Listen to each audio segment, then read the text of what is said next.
Imagina si el poder de crear un futuro para todos. Ken Robinson y Kate Robinson son los autores del bestseller El Elemento y veremos el tema Eres más de lo que piensas. La inteligencia es diversa, dinámica y singular. La inteligencia y la creatividad son parientes de sangre. Una no puede existir sin la otra. Los niños nacen con posibilidades ilimitadas. Los recién nacidos pueden parecer indefensos, pero pronto desarrollan aptitudes exclusivas de nuestra especie. Si se dan las condiciones adecuadas, experimentan una metamorfosis milagrosa desde el nacimiento hasta la madurez. Se desarrollan a nivel físico, cognitivo, emocional y social, y todas estas facetas están interrelacionadas. El cerebro humano contiene más de 85 mil millones de neuronas. Como la propia humanidad, estas neuronas pueden establecer innumerables conexiones. Sigue siendo un misterio como una pequeña bola de carne puede dar lugar a la música de Mozart, las ideas de Einstein y la sabiduría poética de Mañan Low y a todos los pensamientos y emociones que constituyen tu conciencia. Tenemos, por ejemplo, el lenguaje. La mayoría de los humanos aprenden a hablar cuando tienen 2 o 3 años. Si eres padre, sabrás que no necesitas enseñarles a hacerlo. Tú no tienes el tiempo y ellos no tendrían la paciencia. Los niños pequeños saben intuitivamente que los sonidos del habla tienen significado. Aprenden a hablar porque quieren y porque pueden. Si de pequeños están expuestos a varios idiomas, los aprenden todos en mayor o menor medida. Algunas personas hablan 4 o 5 idiomas sin despeinarse, normalmente porque han vivido en comunidades en las que se hablaba esas lenguas y las han asimilado sin grandes esfuerzos. La mayoría de nosotros podríamos hablar varios idiomas si estuviéramos inmersos en ellos en el momento adecuado, y el hecho de que no lo hagamos es circunstancial. Nada tiene que ver con nuestras especialidades. Existe una diferencia entre tener capacidad para algo y tener actitud para ello. Una aptitud con P es una capacidad refinada. El lenguaje es un ejemplo de las enormes capacidades de los niños. Tienen muchas más, algunas tal vez las desarrollen y muchas otras tal vez no, dependiendo de las circunstancias, los recursos humanos. Son como los recursos naturales, son increíblemente plurales, motivo por el que los logros humanos son tan variopintos, a menudo están ocultos bajo la superficie y hay que descubrirlos. Y en el caso de que sean descubiertos, hay que desarrollarlos para que sean útiles.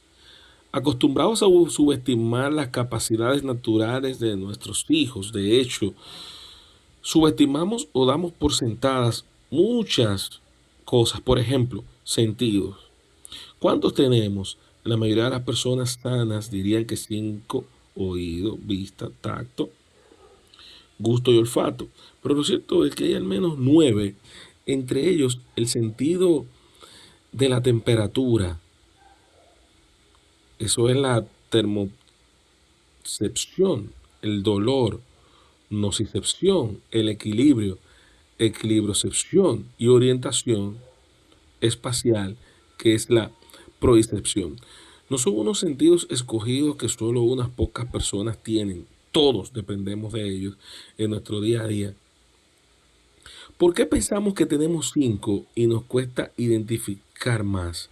La respuesta es que lo hemos oído tantas veces que ya ni siquiera nos lo planteamos. Si subestimamos algo tan claro como nuestros sentidos, ¿qué pasará con capacidades más complejas como la inteligencia? Cuando preguntas a la mayoría de la gente por la inteligencia de conversión, suele desviarse al rendimiento académico y el consciente intelectual.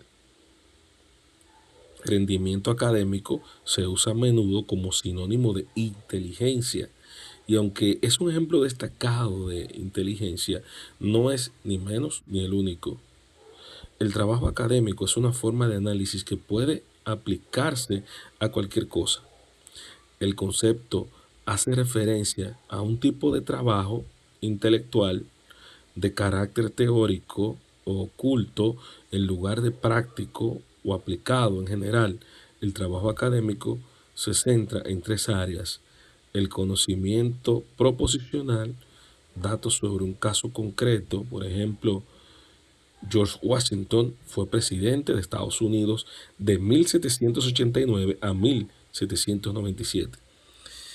El análisis crítico, el impacto de la presidencia de Washington y el carácter de su mandato, y los estudios teóricos que principalmente requieren leer y escribir, procesar y presentar datos, así como el análisis crítico.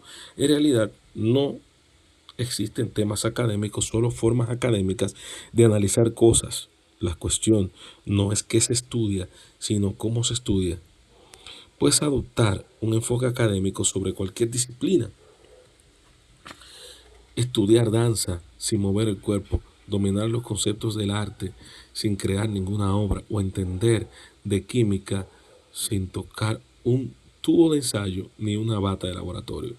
Por otro lado, el consciente intelectual propone que nacemos con una cantidad determinada de inteligencia que es posible evaluar mediante pruebas escritas y a las que se puede asignar un número. Más adelante trataremos por qué el concepto mismo de consciente intelectual es erróneo, pero se trata de otro ejemplo de un sistema creado hace mucho tiempo para adaptarse a unas necesidades concretas. El sistema de pruebas para evaluar el consciente intelectual como lo conocemos en la actualidad fue creado por Alfred Binet en París a principios del siglo XX. En aquel entonces, Binet trabajaba con alumnos de enseñanza primaria y estaba buscando una forma de identificar a los que podían precisar un refuerzo educativo especial. Necesitaba un enfoque pragmático y fácil de administrar que proporcionase un diagnóstico rápido, y su sistema era tan efectivo como él consideraba que tenía que serlo. Con el tiempo, su método empezó a extenderse por todo el mundo, y en 1912 el psicólogo alemán William Stern propuso llevar a cabo un cálculo formal de la edad mental dividida por la edad cronológica multiplicada por 100 para determinar una cifra concreta de consciente intelectual. Al final, ese concepto fue adoptado por los miembros del movimiento de la eugenesia, que lo utilizaron como base de su creencia en la reproducción selectiva y el control de la población.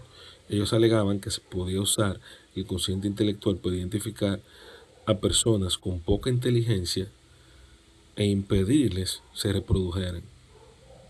La idea tuvo buena acogida a algunos estados de Estados Unidos.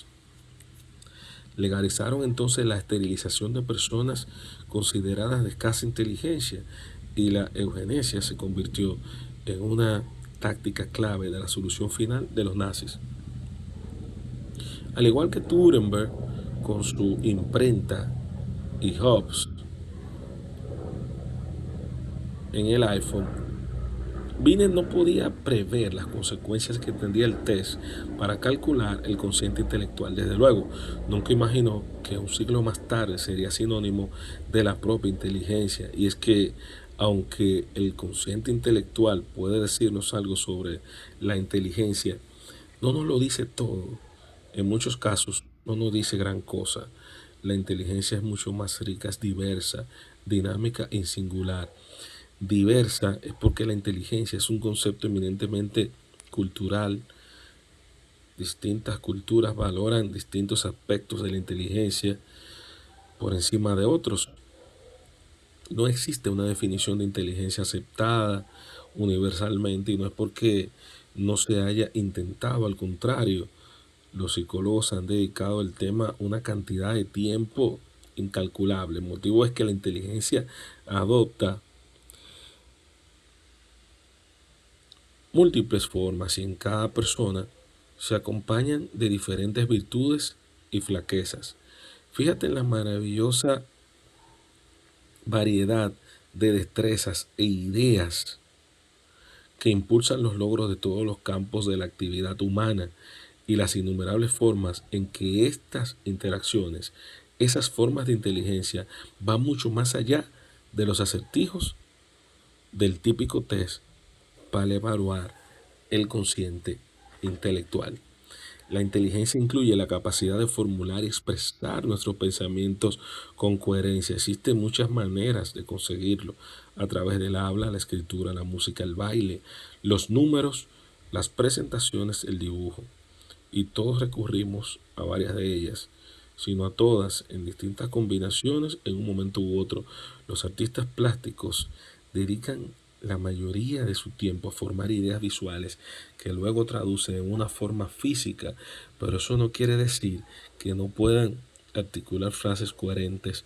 Los matemáticos más brillantes suelen interpretar a menudo a través de números, ángulos y formas, pero también pueden mover sus cuerpos para destacar un detalle. Se trata de dos extremos, pero en el día a día la mayoría combina diversas capacidades para formar pensamientos y expresarlos. Hay factores como las circunstancias y las oportunidades. Una página antes afirmé que un niño que crece en una casa expuesto a múltiples idiomas aprenderá a hablarlos todos. Lo mismo ocurre a la inversa. Si ese niño crece en una casa oyendo un solo idioma, aprenderá solo ese. Eso quiere decir que no puede aprender otro idioma más adelante, pero no lo hará de manera instintiva. Eso es aplicable a la mayoría de las cosas. Cuando los niños reciben clases de danza en una edad temprana, desarrollan una profunda conciencia de cómo funcionan sus cuerpos, de la percepción espacial y de la resistencia. Si el mismo grupo de niños no hubiese recibido clases de danza, desarrollar dicha conciencia más adelante les exigiría un esfuerzo más consciente. De modo que aunque todos utilizamos distintos métodos para formular y expresar pensamientos cada día, nuestras circunstancias y oportunidades desempeñan un papel importante en la elección de los métodos que empleamos más a menudo o con los que más cómodos nos sentimos, y eso nos lleva al siguiente paso. ¿Qué les ha parecido el libro de Ken Robinson y Kate Robinson? Imagínate el poder de crear un futuro para todos. Definitivamente este libro me ha marcado en el aspecto de la inteligencia y de las diversas inteligencias y parámetros que podemos obtener. Yo soy Elin Sepúlveda. Te invito a que te suscribas al canal si no lo has hecho, dale like, activa la campana, comenta, comparte, sígueme en todas las redes sociales. Nos vemos en el próximo video y recuerda que los libros te educan.